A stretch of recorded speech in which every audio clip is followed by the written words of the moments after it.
हमनी के संस्कृति, हमनी के संस्कार सदा रहे हमनी के साथ। भारत के महान ग्रंथ और काव्य सब के संपूर्ण संकलन सब्सक्राइब करें तिलक।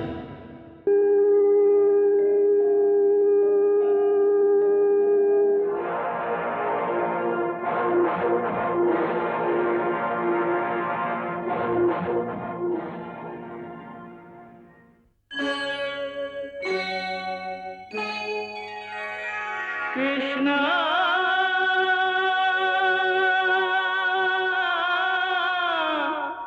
कृष्णा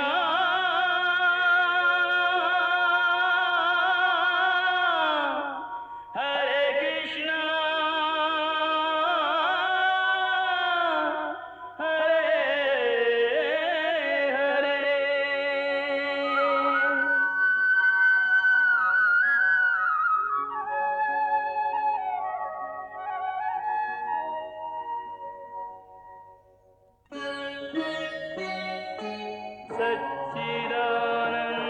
सच्चिदानन्दरूपाय विश्वोत्पत्त्यादिहेतवे तापत्रयविनाशाय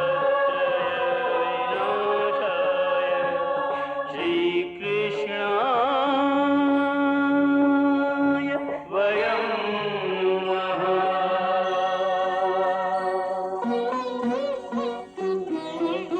श्रीकृष्ण गोविंद हरे मुरारे, हे नाथ नारायण वासुदेव। हरे कृष्ण राधे राधे कृष्ण कृष्ण हरे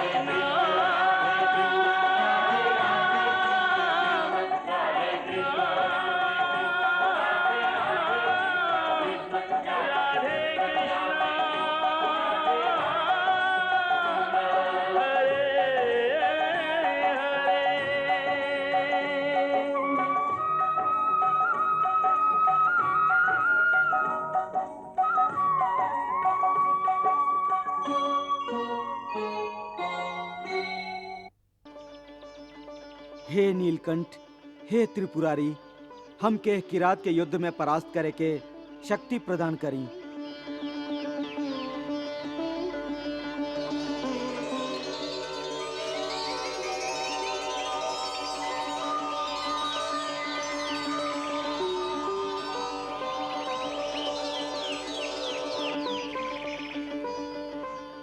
हे शिव शंकर,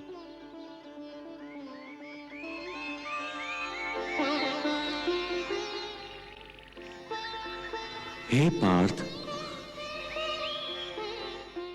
मधुसूदन, तू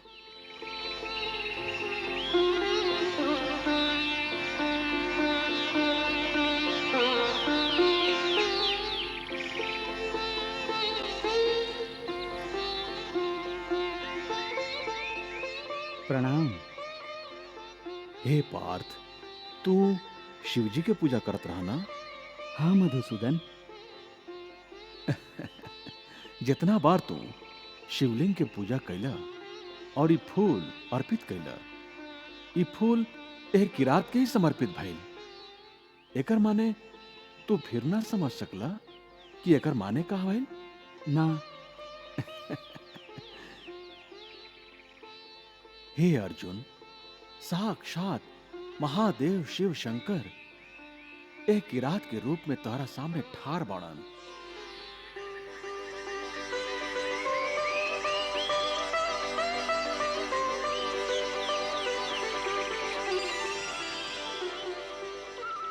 हमके क्षमा कर दी भगवान, हमके क्षमा कर दी। हम आपके पहचान ना सकली, हमके क्षमा कर दी और अपन दिव्य रूप में हमके दर्शन दी।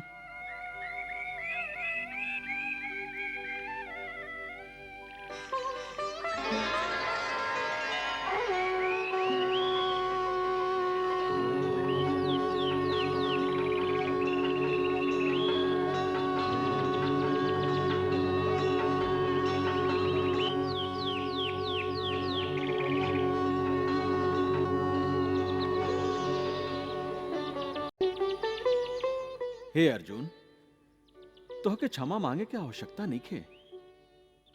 तू कोनो अपराध, कोनो पाप नहीं कैले। हम तो से बहुत प्रसन्न हैं। तोहरा जिसन महावीर धनुर्धारी त्रिलोक में दूसरा केहू नहीं खे। हे पार्थ, साक्षात देवता भी यदि तो से युद्ध करे के भूल करी हैं तो उनकर भाग्य में भी पराजय ही आई। अंत में विजय तो के ही प्राप्त हुई।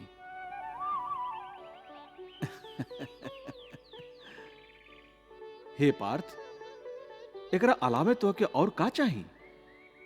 हे भगवान, हे पाशुपतिनाथ, कृपा करके हमके अपन शिष्य बना ली और हमके पाशुपतास्त्र के शिक्षा और दीक्षा दी। तथास्तु।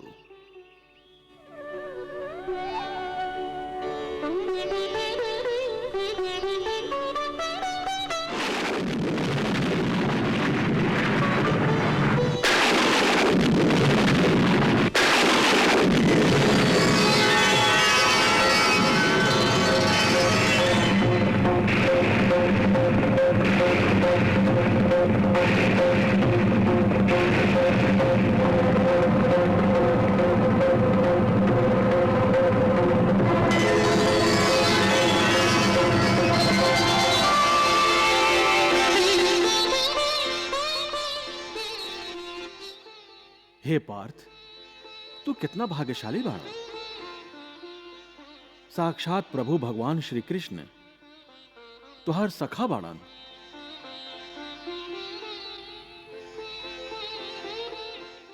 तोहके विजय अवश्य मिली।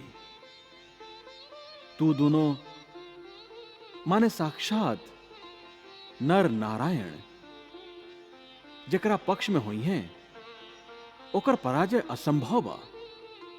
यही से तुहार विजय निश्चित बा।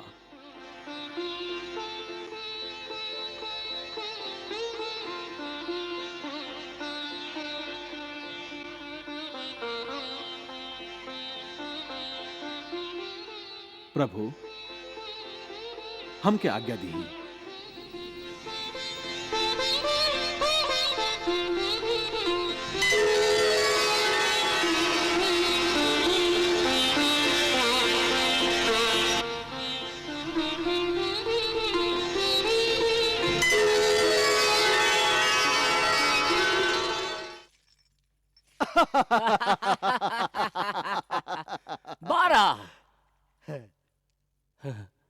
बारह 12 का बात बा मामा जी? ये 12 पर आपके बोलती काहे बंद हो गई? का सोचे लगनी आप? हम बतावत हैं मित्र कर्ण।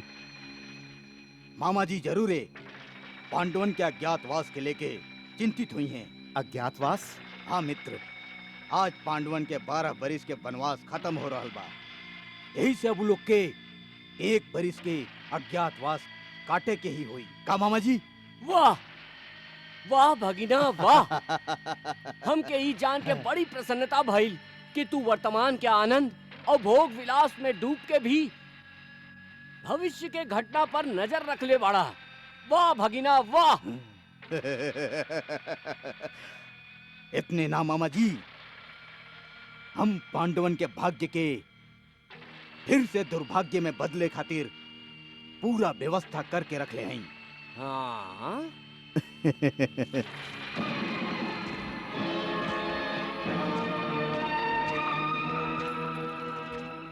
युवराज के जय होके।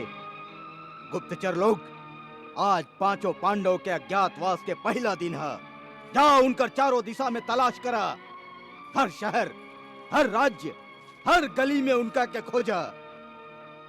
जंगल, बस्ती, पहाड़, पर्वत, हर जगह उनका तलाश करा। आकाश पाताल एक कर दा। वो जरूर कोनो बिल में चूहा के तरह लुकाइल हुई हैं। तू बिल में हाथ डाल के उनका के घसीट के ले आवा। भंग कर दो उनका अज्ञातवास। जा।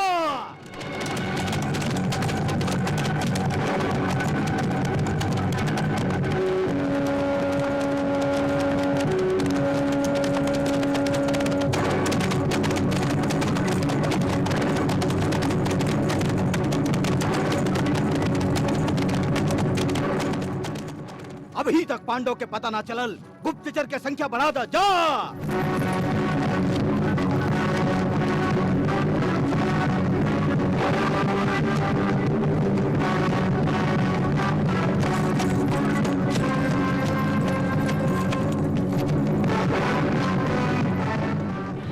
पांडव नैखन मिलत। मामा जी, अब का होई? का होई? पांडव पांडव पांडव कहाँ लुका गईलन उ सपोला सब? हाँ।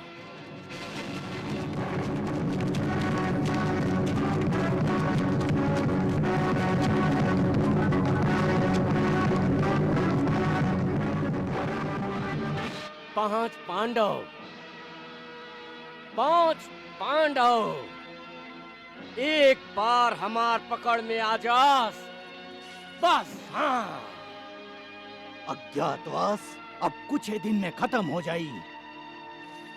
का करी? का करी? मित्र, हमके तो ऐसन लाग रहल बा कि पांडव के उनका राज्य वापस सौंपे के ही पड़ी। रुका, देखा क्या? एहर दुर्योधन और उनकर गुप्तचर जौन पांडव के तलाश में धरती के चप्पा चप्पा छानत रहन, ऊ पांडव विराट नगरी के राजा के महल में राजा के दास बन के अज्ञातवास पूरा करत रहन। सम्राट युधिष्ठिर कंक भट्ट के नाम से राजा के मुसाहिब बन के चौसर खेल के उनकर मनोरंजन करत रहन। त गदाधारी भीमसेन राजमहल के रसोई में बल्लभ नाम के रसोइया बन के भोजन तैयार करत रहन। उर्वशी के श्राप के अनुसार अर्जुन एक बरिस खातिर नपुंसक हो गए रहन और बृहन्नला नाम के नर्तक बन के राजकुमारी उत्तरा के नृत्य के शिक्षा देत रहन। नकुल तंती पाल बन के घोड़साल में घोड़न के चंपी करत रहन और सहदेव तंती के नाम से गौशाला में काम करत रहन और सम्राज्ञी द्रौपदी सैरंध्री बन के महारानी के केस के श्रृंगार करत रही। का पांडव ना मिलन? तब फिर कहवा गईलन? उनका के धरती खा गई कि आसमान निकल गई? वो ऐसन जगह जाके लुका गई हुई है जहां तू लोग ना पहुंच सकला। अरे जा, जाके वो लोग के खोजा, धरती के कोना कोना छान मारा।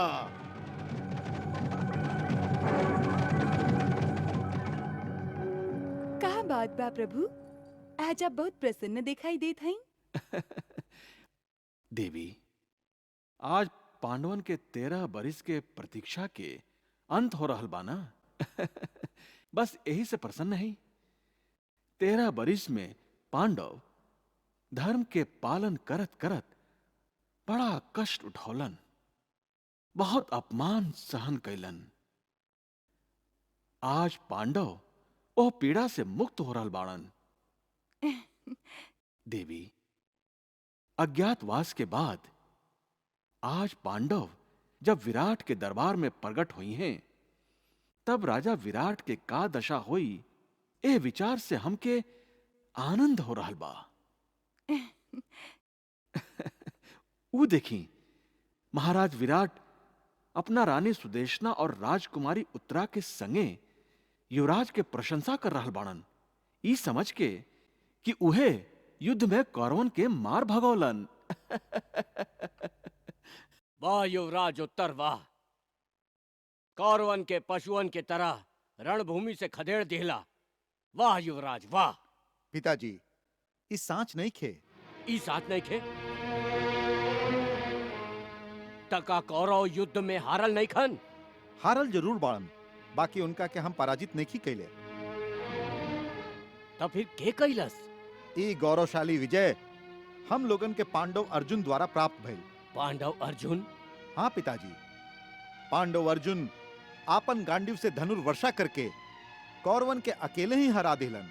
बाकी पांडव अर्जुन तो अपना चारों भाइयन और पांचाली सहित अज्ञातवास में बाड़न। अज्ञातवास में बाड़न ना पिताजी, रहन। ये अज्ञातवास के एक बरिस पांचों पांडव दास के भेष धारण करके यही राजमहल में पूरा कैलन। पांचों पांडव दास बन के हमरा यहाँ छिपल रहलन और हमके पता भी न चलल। आपके का केहू के पता ना चलल। जाना थी पिताजी, अर्जुन हम लोग के यहाँ विरह नला बन के रहत रहन। हाँ?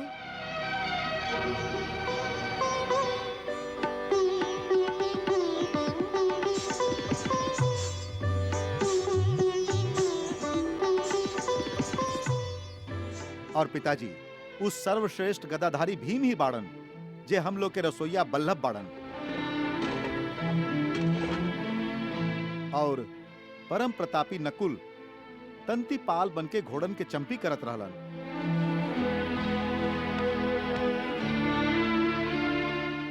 और वीर सहदेव तंतिक बन के हम लोग के सेवा करत रहलन। और वो पांचाली द्रौपदी कहवा बाड़ी? अरे माई, ऊ जे आपके दासी बन के आपके सेवा करत रही, ऊ केहू और ना बल्कि साम्राज्ञी द्रौपदी है।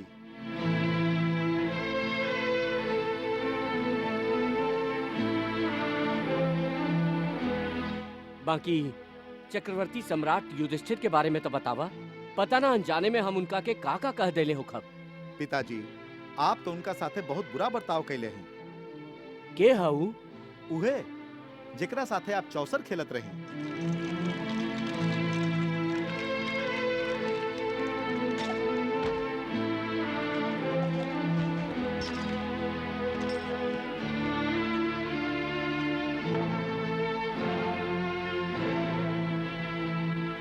अरे वो कंक भट्ट, उनके तो हम गोटी फेंक के मरले रही। हम सम्राट युधिष्ठिर के अपमान कैली। अब हम उनका के कैसे मुंह दिखाई? चिंता मत करी पिताजी, हम सब प्रबंध कर देले हैं। हम सम्राट युधिष्ठिर के राज दरबार में आपके सिंहासन पर और दोसर पांडव के महत्वपूर्ण आसन पर विराजमान कर देले हैं।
प्रणाम महाराज। प्रणाम भीम। प्रणाम अर्जुन। हमके क्षमा कर दी। हमसे बहुत बड़ भूल भइल बा। आप चक्रवर्ती सम्राट युधिष्ठिर अपना चारों अनुज के साथे हमरे राजमहल में दास बन के रहली। हम आपके सेवा करे के बदले आपसे सेवा करवावत रहली। ई सब हमरा से अनजाने में भइल। ए भूल खातिर कृपा करके आप हमके क्षमा कर दी।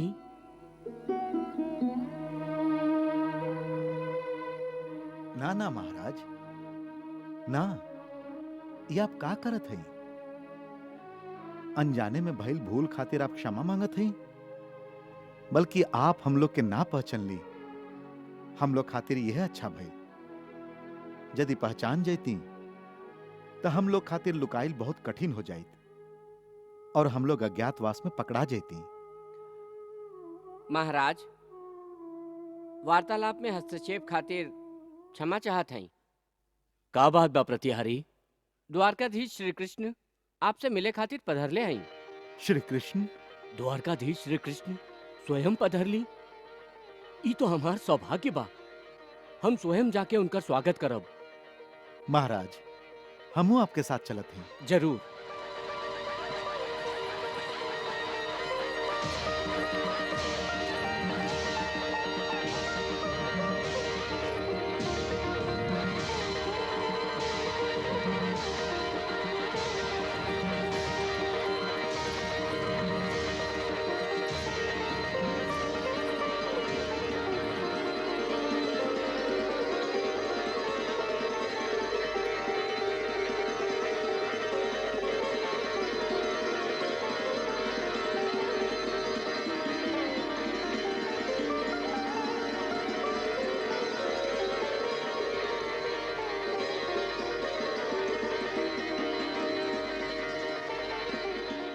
धन्य भाग हमार जे द्वारकाधीश हमार राजमहल में पधर ली। सुखी हो। प्रणाम वासुदेव। प्रणाम। आई आई सम्राट युधिष्ठिर।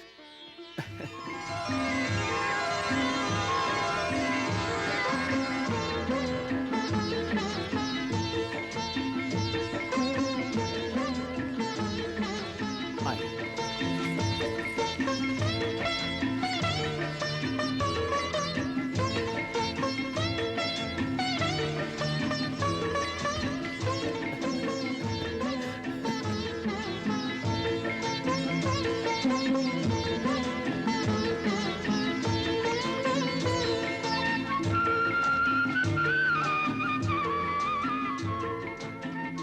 अरे अभिमन्यु, तू काहे पीछे ठाड़ बाड़ा?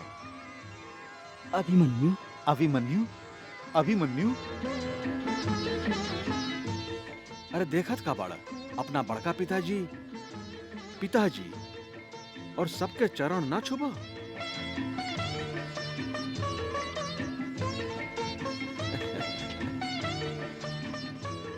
जुग जुग जिया, जुग जुग जिया।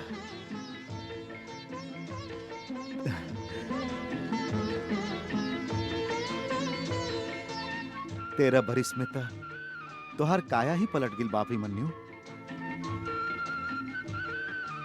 देखा, तोहार पिताजी तोहसे मिले खातिर कितना उत्सुक हो रहल बाड़न।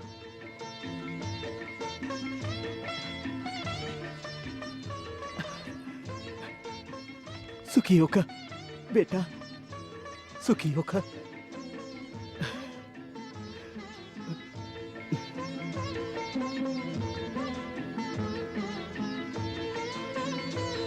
आपन भीम चाचा से ना मिलबा। हाँ। तू तो फूल की तरह हल्का रहा और अब हमार गदा के लेखा भारी हो गई बाड़ा।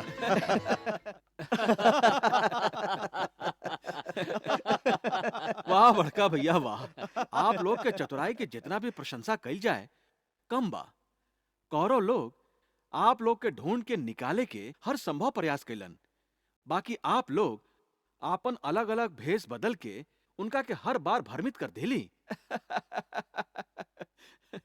यदि स्वांग न रचती तो अवश्य पकड़ा जाती और हम लोग के अज्ञातवास भंग हो जाइत वासुदेव। और फिर महाराज विराट के रसोइया बन के हम वहां के स्वादिष्ट खाना कैसे खिला पाती और वहां के सेवा कैसे कर पाती। सेवा तो हमके करे के चाहत रहे, बाकी ये हमार दुर्भाग्य रहे जे अनजाने में हम आप लोगन की सेवा लिह ली। महाराज, आप तो अपना आप के बेकार ही कोसत हैं। अरे जे कुछ भी भइल अच्छा ही भइल। तबो पांडव लोग के ई सेवा भार हमार माथा पर ऋण बा। समझ में नहीं खे आवत कि एके कैसे चुकाए। हाँ, एगो उपाय समझ में आवता।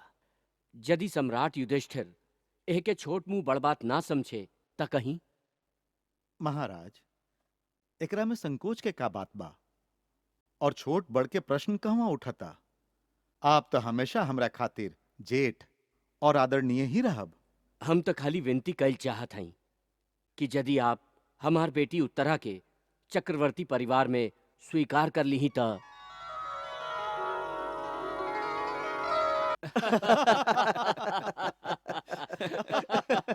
वाह बड़का भैया वाह। आप लोग के चतुराई के जितना भी प्रशंसा कइल जाए कम बा। कौरव लोग आप लोग के ढूंढ के निकाले के हर संभव प्रयास कैलन, बाकी आप लोग आपन अलग अलग भेष बदल के उनका के हर बार भ्रमित कर देली। यदि स्वांग न रचती तो अवश्य पकड़ा जाती और हम लोग के अज्ञातवास भंग हो जाइत वासुदेव। और फिर महाराज विराट के रसोइया बन के हम वहां के स्वादिष्ट खाना कैसे खिला पाती और वहां के सेवा कैसे कर पाती। सेवा तो हमके करे के चाहत रहे, बाकी ई हमार दुर्भाग्य रहे जे अनजाने में हम आप लोगन की सेवा लिह ली। महाराज आप तो अपना आप के बेकार ही कोसत हैं। अरे जे कुछ भी भइल अच्छा ही भइल। तबो पांडव लोग के ई सेवा भार हमार माथा पर ऋण बा। समझ में नहीं आवत कि एके कैसे चुकाए। हाँ, एगो उपाय समझ में आवता। यदि सम्राट युधिष्ठिर एके छोट मुंह बड़ बात ना समझे त कहीं। महाराज एकरा में संकोच के का बात बा और छोट बड़ के प्रश्न कहवा उठता। आप तो हमेशा हमरा खातिर जेठ और आदरणीय ही रहब। हम तो खाली विनती कैल चाहत हई कि यदि आप हमार बेटी उत्तरा के चक्रवर्ती परिवार में स्वीकार कर ली त।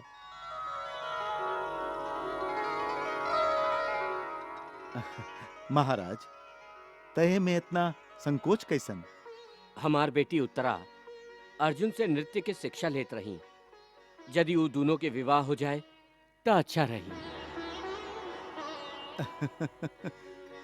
ये तो बहुत ही अच्छा बात बा। हमके आपके प्रस्ताव स्वीकार बा।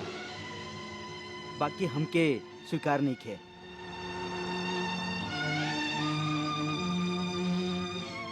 काहे अर्जुन, यदि दो परिवार आपस में मिल जाए तय हमें आपत्ति का बा अर्जुन। कुमारी उत्तरा हमार शिष्या है। हम उनका के नृत्य सिखौले हैं, ऐसे हम उनकर गुरु भैली।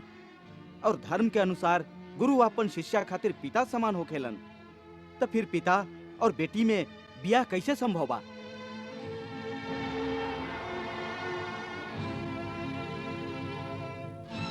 अर्जुन ठीक कहा तारन, ये विवाह उचित नहीं खे।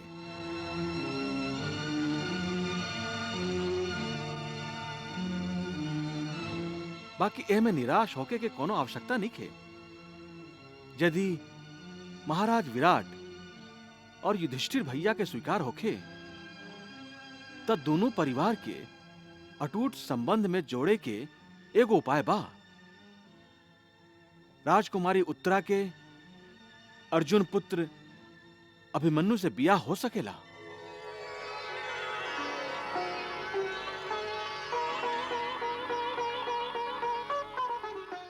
यदि महाराज युधिष्ठिर उत्तरा के अपन बहू स्वीकार करी तो ई हमार सौभाग्य होई। महाराज हमके ये संबंध स्वीकार बा। हाँ, हम लोग के भी स्वीकार बा। तब तक महाराज जल्दी आपके ब्याह के तैयारी आरंभ कर देवे के चाहिए। यह शुभ काम में देरी ना होके के चाहिए। जरूर वासुदेव, जरूर। तैयारी तो हम लोग के भी करे के बा। कृष्ण, हम चाहते हैं कि अभिमन्यु और राजकुमारी उत्तरा के विवाह पितामह और बड़का पिताजी धृतराष्ट्र के आशीर्वाद के छत्र छाया में ही संपन्न होखे। ई तो बहुत ही शुभ विचार बा। कौरव के हाथे इतना कष्ट सहला के बाद भी धर्मराज आपन धर्म ना भूलेलन और ए ब्याह के शुभ अवसर पर आपन जेठ लोग के याद कर रहल बाड़न। बाकी हमके ई भी देखे के हुई कि कौरव के मन में पांडवन के प्रति अबहियों द्वेष के भावना बा कि नहीं खे। अभिमन्यु के बियाह और हमके निमंत्रण। मामा जी लागत आप पांडव पागल हो गइल बाड़न। भगिना पांडव तो पगलैले बाड़न। अरे अपन शत्रु के भला कहीं न्योता भेजल जाला। भेजेलन मामा जी, भेजेलन। बाकी वो निमंत्रण युद्ध भूमि में आवे खातिर होखेला। लगन मंडप में आवे खातिर ना। बेटा दुर्योधन, हाँ? तू उचित नहीं खा बोलत। हम देखा थई कि पांडवन के वनवास भेजला के बाद भी तुहार मन में उनका खातिर द्वेष और कलह बा। वो हम लोग के संबंधी बाड़न, हम लोग ही कैसे भुला सकीले? तो के ये याद रखे के चाहिए कि वो तुहार भाई बाड़न। ना गांधारी ना, पांडव कौरव के रिश्तेदार रहन, बाकी अब नहीं खन। अब तो कौरव और पांडव के बीच खाली एक ही रिश्ता बचल बा, और ऊ रिश्ता बा शत्रुता के रिश्ता। मामा जी ठीक कह रहा बाड़न माई। अरे हम तो ठहरली राजा, तो फिर वो भिकमंगन से हमार संबंध कैसे हो सकेला? ना बेटा, ऐसन कहल उचित ना होई। ठीक बा, 13 बरिस पहले जुआ में सब कुछ हार के वो गरीब हो गईलन। बाकी अज्ञातवास के बाद अब हम लोग के उनका राजपाट लौटावे के होई। ना माई ना, हमार इच्छा के विरुद्ध जब अखंड हस्तिनापुर के बंटवारा भइल रहे, तो हमार हृदय के टुकड़ा टुकड़ा भइल रहे। हम वो बंटवारा के इतिहास के बदल के एक ही देश के टुकड़ा के जोड़ के नया इतिहास रच ले हैं, नया इतिहास। और आप ओके फिर से खंडित कर चाहत हैं? ना माई ना, हस्तिनापुर के फिर से टुकड़ा करके हम पांडवन के इंद्रप्रस्थ ना लौटाई, ना लौटाई। बेटा दुर्योधन, तोहर यही हट से हमके भय लाग रहल बा। ऐसे तो तू विनाश के निमंत्रण दे रहल बाड़, युद्ध के मार्ग अपनावे जा रहल बाड़। हम युद्ध से डराई लेका? यदि पांडवन हमरा से उलझे के कोशिश कैलन तो युद्ध जरूर होई, जरूर होई। यदि दुर्योधन के तलवार युद्ध खातिर उत्सुक बा, तो हमार तलवार भी उनका से युद्ध खातिर तड़पाता। गौरव भरल सभा में हमारा पुत्री द्रौपदी के जो अपमान कैलन, ओकर प्रतिशोध लेवे खातिर पांचाल राज्य के हर तलवार 13 बरिस से सुतल नहीं खे।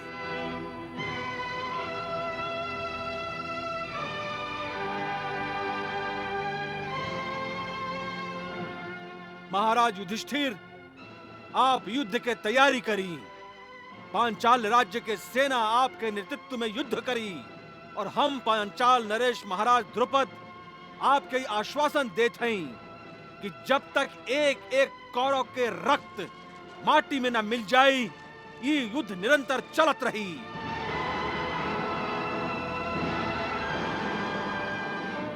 द्रौपदी हमार बहन है, और हमार बहन के लाज पर हाथ डाल के कौरव हमके ललकर ले बाड़न। अपन बहन के राखी के सौगंध बा, जब तक हम धृष्टद्युम्न कौरवन के निर्लज्ज हाथ के काट के ना फेंकब, तब तक द्रौपदी के अपमान के बदला पूरा ना होई। हाँ सम्राट युधिष्ठिर, दुर्योधन अपमानजनक उत्तर देके ई प्रमाणित कर देले बा कि दुर्योधन आज भी ओइसने बा जैसा 13 साल पहले रहल। उनका केहू के मान सम्मान के चिंता ना होखे। घमंड से अकड़ल कौरव के सिर जब तक युद्ध भूमि में कट के आपके चरण में गिर नहीं खे जात, ऊ केहू के आदर दिहल ना सीखी।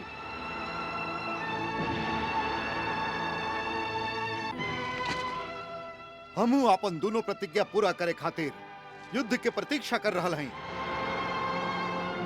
भैया, आप युद्ध के आज्ञा दी। ना भीम ना, ना। इस समय अपना क्रोध के बेकार गंवावे के नहीं खे।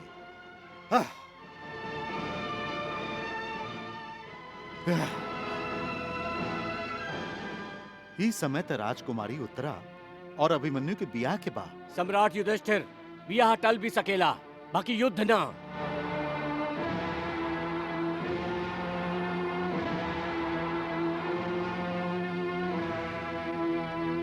बियाह के टाले के आवश्यकता नहीं खे। यदि हम लोग के टाले ही के बा, तो युद्ध के टाले के प्रयास करे के चाहिए। काहे कि जब तक युद्ध अनिवार्य ना होके उससे बचल ही उचित है। यदि आप सब चाहिए तो युद्ध से बचे खातिर हमरा लगे एगो उपाय बा।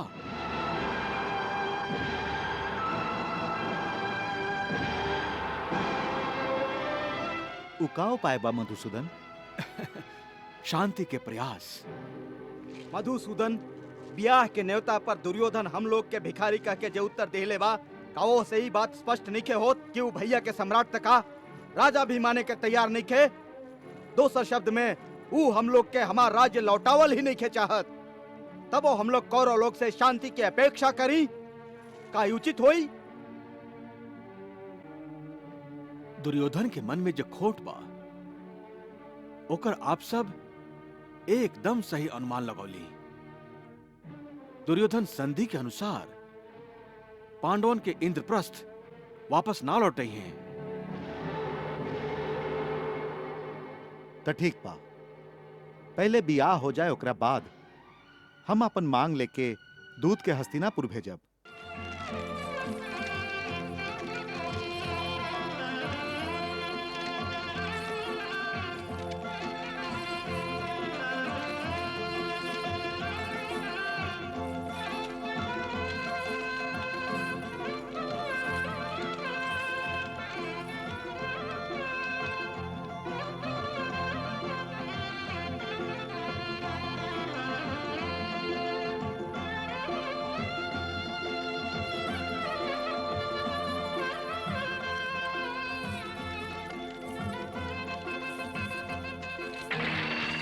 भगीना, भगीना, भगीना। हाँ भइल मामा जी।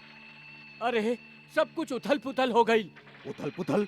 हाँ, तो इतना तो जानत बड़ा ना कि विराट नगरी में अर्जुन के बेटा अभिमन्यु के बियाह राजकुमारी उत्तरा के साथे संपन्न हो गई है। हम सब कुछ जानत हैं मामा जी, सब कुछ जानत हैं। बाकी आप काहे अपन बुद्धि ओ बुद्धू पांडवन के ऊपर खपा रहल हैं? हाँ? भगीना, ए बियाह में सम्मिलित सब राजा महाराजा के सूची देख के हमार आग फटल के फटल रह गई, जबकि हम लोग ऊ लोग के भिखारी कह के घास तक ना डरली। भगीना,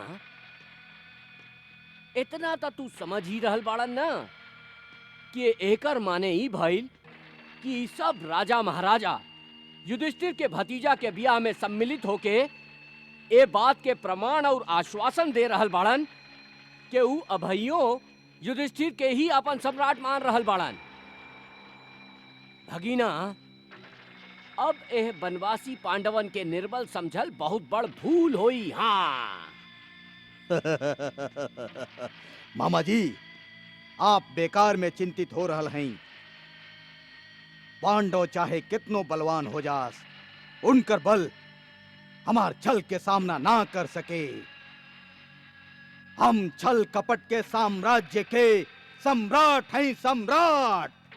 हाँ, और हमेशा हम सम्राट रहब मामा जी। भगीना,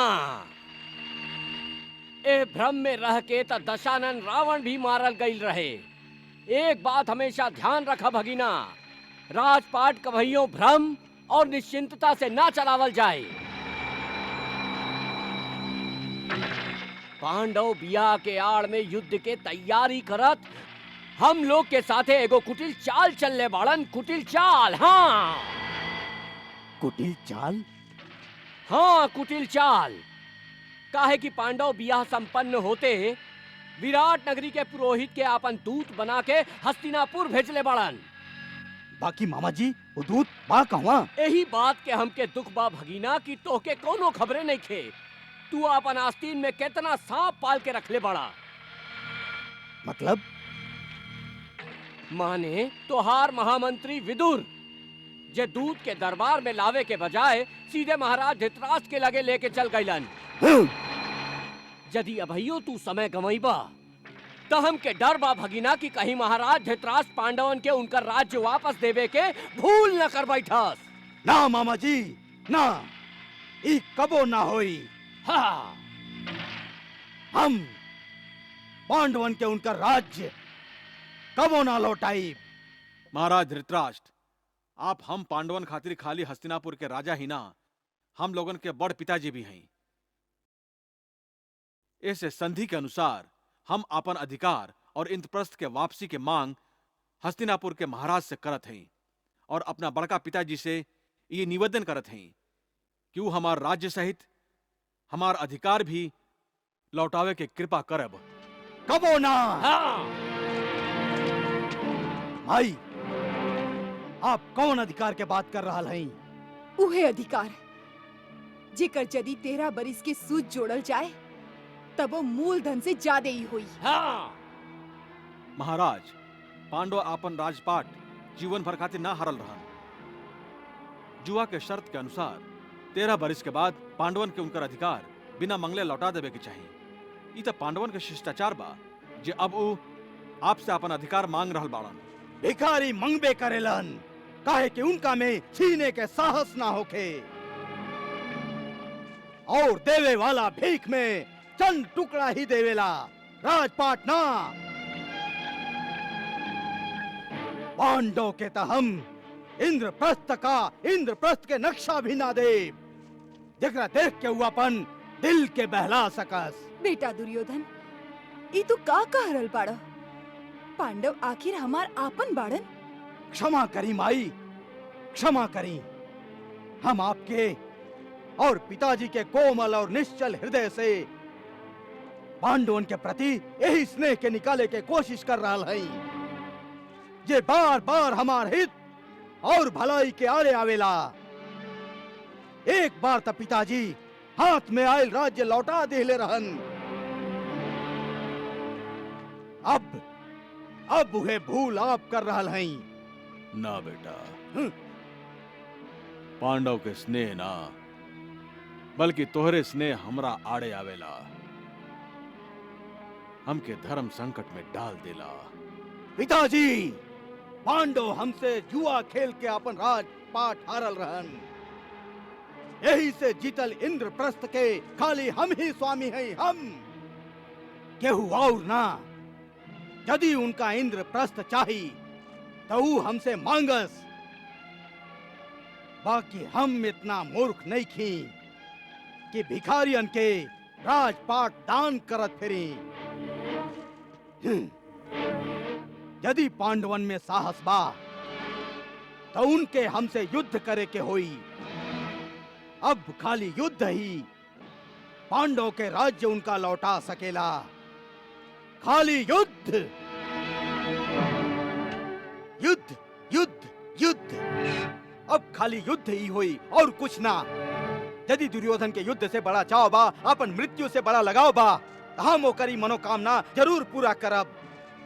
हाँ, हम ओकर युद्ध के ललकार के स्वीकार करत हैं। दूत भेज के हम अपन बहुत अपमान कर चुकली, बाकी अब ईंट के जवाब पत्थर से देवे के समय आ गइल बा।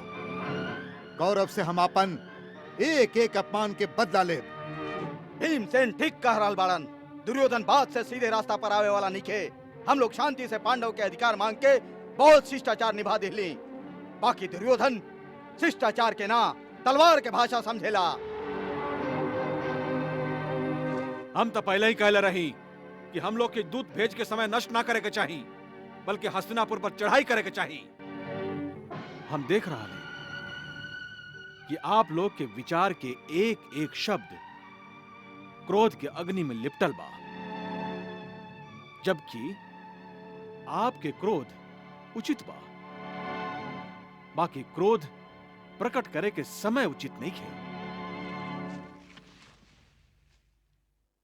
क्रोध में एगो शक्ति बा जे कि हम लोग के युद्ध भूमि खातिर संभार के रखे के चाहिए, और युद्ध से पहले धर्म के अनुसार हम लोग के एक अंतिम उपाय करके देख लेवे के चाहिए। धर्म मनुष्य के विनाश के पथ पर आगे बढ़े से रोके के प्रयास करेला, और अभी शांति के आशा के सब द्वार बंद नहीं के भइल। केशव, शांति के द्वार? हमके तो खाली युद्ध के द्वार ही खुलल दिखाई दे रहल बा, जेकरा चौकट पर खड़ा दुर्योधन हम लोग के युद्ध के चुनौती दे रहल बा, ललकार रहल बा। हाँ कृष्ण, शांति के सभी प्रयास तो वही घड़ी समाप्त हो गए रहे जब दुर्योधन हम लोग के दूत के हाथों शांति के बदले युद्ध के न्योता भेजलस। ना भीम भैया, पांडवन के भेजल शांति संदेश के तहत सत्ता और स्वार्थ के मारे महाराज धृतराष्ट्र और दुर्योधन एगो कोठरी के चार दीवारी में बंद होके सुन ले रहन।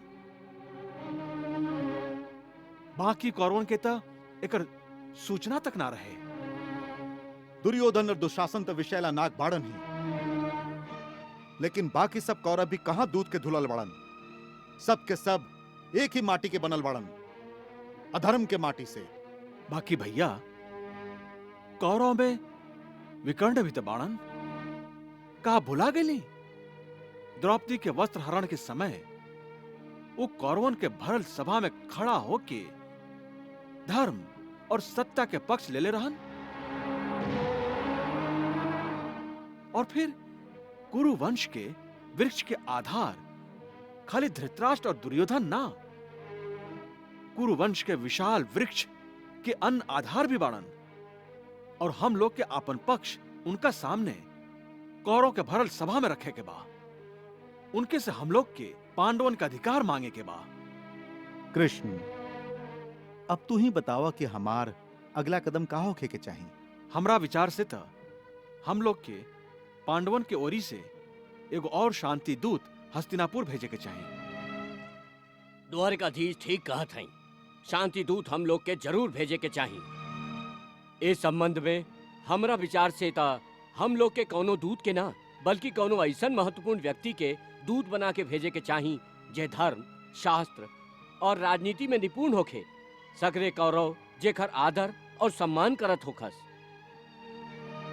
मधुसूदन, हमार दृष्टि में तो खाली आप ही हैं जेकर कौरव सम्मान करेलन और वो आपसे डरालन भी।